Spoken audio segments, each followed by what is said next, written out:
You're listening to the VA Claims Authority.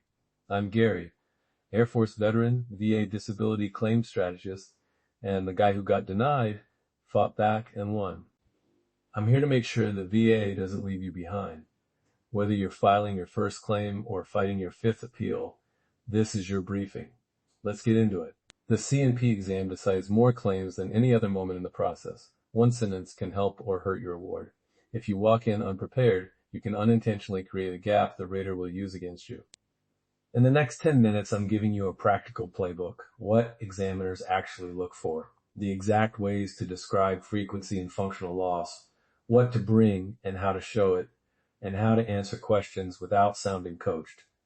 By the end, you'll have one concrete task you can do today that will improve your C&P outcome. First, what examiners actually look for. They want three things: medical nexus, objective signs, and functional loss. Nexus is the doctor's link between your current condition and your service. Look for words like at least as likely as not in an opinion. Objective signs are measurable findings the rater can rely on: range of motion numbers, documented weakness, imaging, or positive clinical tests. Functional loss is the daily impact, what you can't do, how often you miss work, when you need help. Subjective words alone, it hurts a lot, don't carry weight unless tied to objective or functional detail. So how do you give usable answers? Use specific, measurable language. For frequency, say, I have this symptom daily, or 3 to 4 times per week. For intensity, describe what it stops you from doing. Sharp pain that stops me from kneeling for longer than 30 seconds. Or pain that requires me to sit after walking 100 yards. For duration, give minutes or hours. A panic attack lasts about 10 to 15 minutes. Those details translate directly into functional loss for the rater. Words to avoid: always, never, and vague terms like fine or managed. Avoid claiming you do everything unless you really do. The rater looks for consistency with records. If an examiner asks a hypothetical like, if you are asked to do X, could you answer clearly? Tell them what you do on a typical day, then add on a bad day if necessary. That way you're honest without inventing extreme scenarios. Don't memorize a script. Use short, truthful phrases that describe your experience. That's natural and credible. Example lines you can adapt. On an average day, I can walk about 100 yards before needing to rest. Or I cannot lift objects over 10 pounds without sharp pain in my shoulder. Those statements are concrete, and they pair well with objective evidence. Now, what to bring and how to demonstrate things the VA trusts.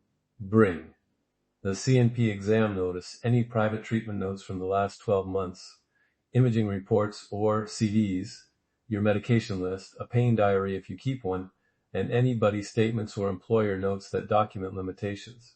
If you have a recent physical therapist or orthopedist note with range of motion numbers, bring that. Those ROM degrees are gold for musculoskeletal claims. If you don't have clinician-measured ROM, you can still help your claim. Bring a simple time task you can repeat in the exam, like how many sit-to-stands you can do in 30 seconds, or how far you can walk before needing to stop. Tell the examiner the exact numbers. I can stand up and sit down 8 times in 30 seconds, or I stop after about 120 yards. Those quantifiable answers are more useful than I can't walk far. Buddy statements matter when they give specific events and frequency, not just he's in pain. A good buddy statement says who observed the limitation, when it was observed, and what they saw.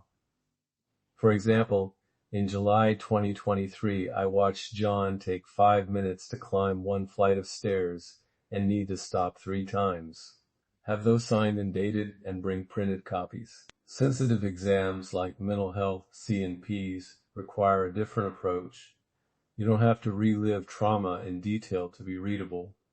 Focus on symptoms and function. Say, I have nightmares 2 to 3 times a week. I avoid crowded places because I feel panicked, and I miss work about once a month because of flashbacks. If a question is too triggering, it's okay to pause and say, I need a moment, or ask to skip details.